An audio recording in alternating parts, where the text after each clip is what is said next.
네, 김경수 지사의 법정 구속, 앞서 국회 중계 연결해서 들어보셨듯이 지금 정치권에서 후폭풍이 거셉니다.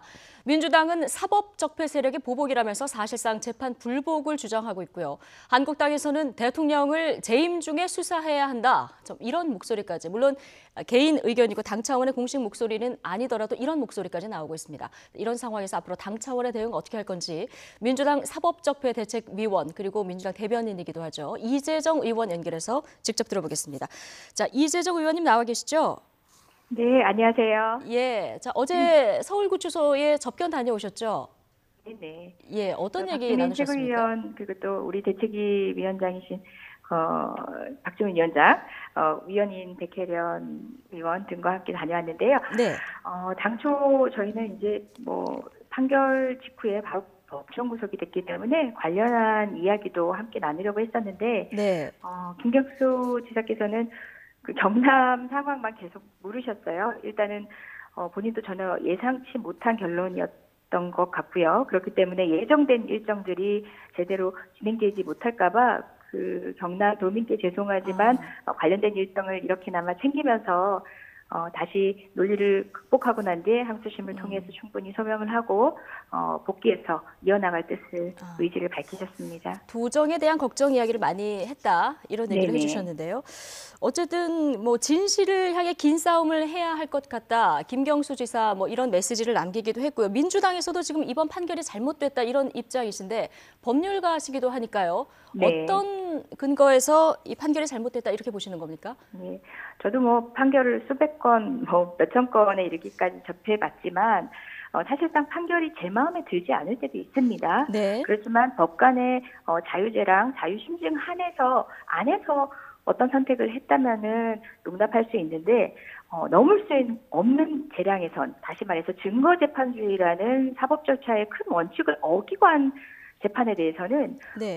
그냥 재판에 유감이다 정도가 아니라 재판 내용 자체에 대해서 적극적 비판이 필요했던 거죠. 바로 예. 김경수 지사의 재판이 그런 경우였습니다. 그러니까 판사의 어, 재량권을 넘어선다는 말씀이신 거죠, 지금? 네네. 예. 증거재판주의에 적합치 못한 판결이었다. 다시 이야기해서 증거라고 해서 증거에 의한 재판을 해야 된다는 건 모두 기억하고 계시겠죠. 예. 다 알고 계신 내용인데 증거라고 해서 모든 증거가 같이 있는 게 아닙니다. 증거 능력이 없는 증거가 있고 신빙성이 없는 증거가 있거든요. 네. 드루킹, 특히 킹크랩 시험과 관련한 드루킹 일당의 증언들은요.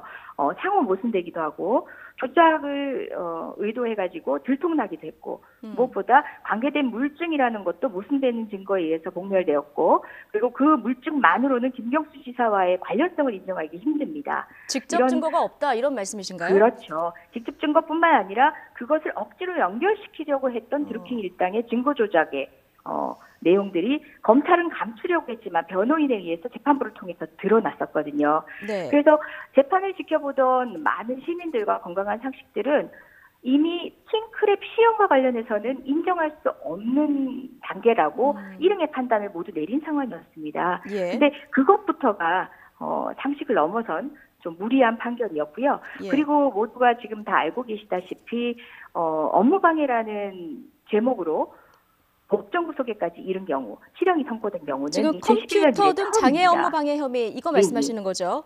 네네, 맞습니다. 예, 관련한 범죄로 인해서 실형이 선고된 경우는 2011년 이래 처음이고 그 문제와 관련해서 법률가들도 예측 못할 정도로 비상식적인 어떤 비약적인 판단이 있었다는 것이고 그 근저에는 무엇이 있었을까 하는 의문의 지적들을 하기 시작한 거죠. 네. 그로부터. 지금 재판부는 두 사람의 관계를 상호 도움을 주고받는 의존하는 특별한 협력 관계다. 자, 이렇게 규정을 했는데 자, 지금 법리적으로 다툼의 여지가 있다는 말씀을 계속 해주셨는데 이게 항소심에서 네네. 다툼을 벌이면 뒤집어질 가능성이 크다 이렇게 보시는 겁니까? 예, 법조인의 상식으로서 통상의 법리로서 증거재판주의에 충실한다면 항소심 재판부가 이 판결을 교정해 줄 것이라고 저는 믿고 있고요. 그것보다 또 국민이 이 판결을 납득하지 못할 때 이 납득하지 못한 판결이 단순히 판사의 부주의나 그릇된 판단에서부터 비롯되었는가에 대해서는 설명을 해줘야 될 필요성이 있습니다. 네. 그래서 이제 자꾸 사법부에 대한 공격이라고 우리 당이 지적하는 문제에 대해서 이제 오도하시는 분들이 있는데요. 네. 사법부를 신뢰하기 때문에 사법부의 불신을 초래하는 그 간극에 대해서는 우리는 설명할 필요가 있었던 겁니다. 그런데 한간에는 예. 당해 재판부가 지금 현재 사법농단 사태의 실질적 피해자와 다름없습니다. 피의자. 네. 그러니까 참고인으로 조사를 받긴 했지만 피의자적 지위에 있었고 저는 이것 자체로 이미 재판에서는 제외됐어야 할 판사라고 생각하는데요. 개인적으로는. 제척이 됐어야 된다. 그렇죠. 이미. 예. 근데 지금 현재 우리가 가지고 있는 제도의 제척 기피 회피 제도는 그 사람이 이런 피의자 가능성이 있다는 것만으로 법원의 신뢰를 무너뜨릴 수 있다는 것만으로는 하기 어려웠기 때문에 그런 제도를 활용하지 못한 측면은 있지만 저는 우리가 사법농단에 단호히 대처하지 못한다면 김경수 지사만이 아니라 재판을 거래 대상으로 삼으려고 했던 그 숱한 판사들이 여전히 국민의 권리 의무를 재단하면서 법대 위에 있는 것 아니겠습니까? 국민도 정말 상식적인 재판부로부터 재판을 받으면서조차도 법원을 불신할 수 있습니다. 궁극적으로 저는 사법농단 사태라는 사상 초유의 이 사태를 바로잡지 않는다면 정말 판사도 실수할 수 있습니다. 잘못된 판단을 통해서 3심제를 통해서 규정될 수 있지만 예. 그렇지만 자. 이러한 부분들이 법원 전체의 신뢰로 정말 확장돼서 사법부가 흔들릴 위기에 놓인다면 이것은 나서서 이 문제들을 지적해내고 예. 규정해내지 자, 않으면 이재정 안 되는 게 우리 의원님. 의무입니다. 예. 예. 지금 저희가 이제 민주당만 연결했기 때문에 한국당 네네. 측에서 제기하는 문제를 포함해서 제가 이제 질문을 드려야 되는 네네. 이런 상황인데요. 네네. 지금 잠깐 얘기를 해주셨지만 지금 민주당에서 이렇게 주장을 하시면 이게 입법부와 사법부의 대립 구도로 간다. 그리고 삼권 네. 분립에 위배된다. 자, 이런 주장이 계속 나오고 있거든요. 이 지적에 네네. 대해서 좀 더 얘기를 해주시죠. 네, 그것도 말씀드리고 있지만 네. 저는 사법부에 대한 불신을 초래하지 않기 위해서 다시 이야기해서 사법부에 대한 국민 신뢰를 다시 얻기 위해서 필요한 일입니다. 삼권 네. 분립은요, 당초에 권력이 남용되어 국민에게 해가 되는 경우를 방어하기 위해서 마련한 제도입니다. 네. 입법부, 사법부, 행정부가 서로 견제를 하면서 상호 균형을 유지를 해야지만 궁극적으로 국민의 권리 의무를 복리 증진을 도모할 수 있다라고 생각하는 건데요. 지금 현재 사법부는 정말 국민의 권리를 해치는 방법으로 사법 권력을 훼손을 했습니다. 그 네. 상황에서 국회가 국회 권능을 가지고 뭐 재단하겠다는 뜻이 아니라 건전한 비판을 할 수 있는 거죠. 그리고 무엇보다 지금 법관 탄핵 같은 경우는요. 헌법이 보장한 국회에게 주어진 사법부 권력의 정당한 감시 수단입니다. 그 부분을 이용하는 것까지도 아마 자유한국당은 사법부를 흔드는 예. 거다, 사법 권력 침해다라고 지금 얘기했는데요. 민주당에서는 네. 사법적폐대책위원회를 꾸리셨는데 여기서 지금 네네. 법관 탄핵도 추진합니까? 네, 맞습니다. 예. 이번에 대책위를 꾸리면서 추진을 하게 된 것이 아니라 이미 준비를 하고 추진을 하고 있었던 것이고요. 예. 다른 당에 이제 협조를 구해야 되는 상황에서 그런 협조를 위한 여러 가지 역할들을 하고 있었던 근데 상황이었습니다. 지금 뭐 한국당뿐만 아니라 바른미래당도 반대를 하고 있기 때문에 이게 현실적으로 가능할까요? 네, 사법농단이라는 사태는 사실 이때까지 한 번도 본 적 없는 예. 사태입니다. 사상 초유의 사태입니다. 그 부분에 대한 역사인식을 명확히 하신다면 저는 뭐 자유한국당 의원들 가운데서도 이 부분에 법관 탄핵 또는 그 이상의 조치가 필요하다라고 느끼시는 의원들이 분명히 있다고 보고요. 개인적으로는 그런 의견을 보이시는 의원들이 네네. 있을 것이다 얘기하셨는데 네네. 앞서 그렇죠. 제척돼야 했었다라고 얘기하신 성창호 판사, 이번 이제 판결을 내린 판사인데요. 네네. 이 성창호 판사도 여기에 들어갑니까? 민주당 입장에서 지금 넣을 예정이십니까? 사실 명단을 확정한 건 아닌데요. 네. 어제 민변에서 밝힌 법관 탄핵 명단 2차 명단까지는 들어가 있지 않았습니다만은 예. 3차 명단을 발표할 경우 포함될 수도 있다라는 이야기를 했습니다. 예. 그 성창호 판사의 비위 사실을 보면요. 정문호 게이트를 그 영장을 통째로 임종원한테 갖다 준 케이스입니다. 판사의 행동이라고는 납득하기 어려운 행동인데요. 네.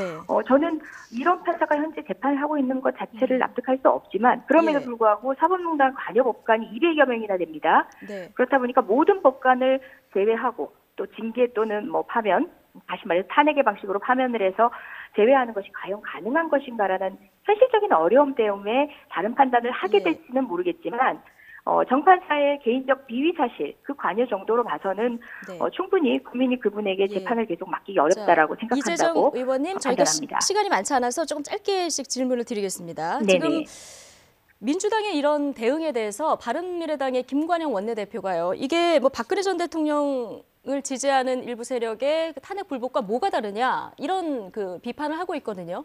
여기에 대해서는 어떤 네. 입장이십니까? 그냥 정치 공세일 뿐이고요. 냉정하게 그분도 법률가셨는데 바라볼 필요가 있습니다. 양비 양시로서 당의 존재감을 드러내는 시대는 이미 지났습니다. 사안에 대한 본질적인 접근을 통해서 비판의 시각을 가지시길 바라고요. 무엇보다 김관영 대표님이 지금 하셔야 될 일이 뭐냐면요. 국회는 늘 이렇게 상호 대립할 수밖에 없는 이해관계가 첨예한 곳입니다. 하지만 우리가 뭐 국민의 세금으로 세비를 받고 있는 이상 법안 소위 빨리 활성화시켜서 국회 돌아갈 수 있도록 우리 바른미래당도 협조를 좀 해주시고요. 장애 투쟁을 하든 국회 보이콧을 하더라도 예. 그냥 일반 상임이나 문회인 말고요. 법안 소위라고 해서 네. 카메라가 비추지 않는 곳에서 국회의원들이 일해야 되는 곳 있거든요. 예. 그거는 묵묵히 했으면 좋겠습니다. 학생들이 수업을 듣는 것처럼요. 예. 국민도 그런 관점에서 국회가 돌아가는 것을 먼저 주문해 주시면 좋겠어요. 정치 공방은 또 나름의 의미도 있을 수 있습니다. 예. 하지만 국회는 정상적으로 운영하면서 했으면 좋겠습니다. 네, 자 김관영 이재정 대표님 의원님, 꼭 부탁드리겠습니다. 지금 한국당에서는 뭐 이게 이제 당론은 아닙니다만은 문재인 대통령을 재임 중에 수사해야 한다 이런 주장까지 지금 나온 상황이거든요. 대통령이 뭐 이 일과 관련해서 입장을 밝혀야 되는 사안이라고 보십니까? 예, 그것도 뭐 실수를 감출 수 없는 이제 우문이라고 보고요. 그런 정치 공세에는 답변할 필요성도 느끼지 못합니다. 무엇보다 지금 자유한국당 박근혜 탄핵 이전으로 돌아가고 네. 있는 상황 아닙니까? 전당대회 아무 흥행 없고 국민적 관심에서 멀어지고 있고 새로운 비전도 보여주지 못하니까 아마 이런 극단적인 어떤 정치적 공세를 통해서라도 분위기를 환기하려는 듯한데요. 국민은 비전을 원하고 미래에 대한 약속을 원합니다. 거기에 좀 충실하셨으면 좋겠습니다. 알겠습니다. 자 이재정 의원님 여기까지 얘기 듣겠습니다. 오늘 고맙습니다. 네, 고맙습니다.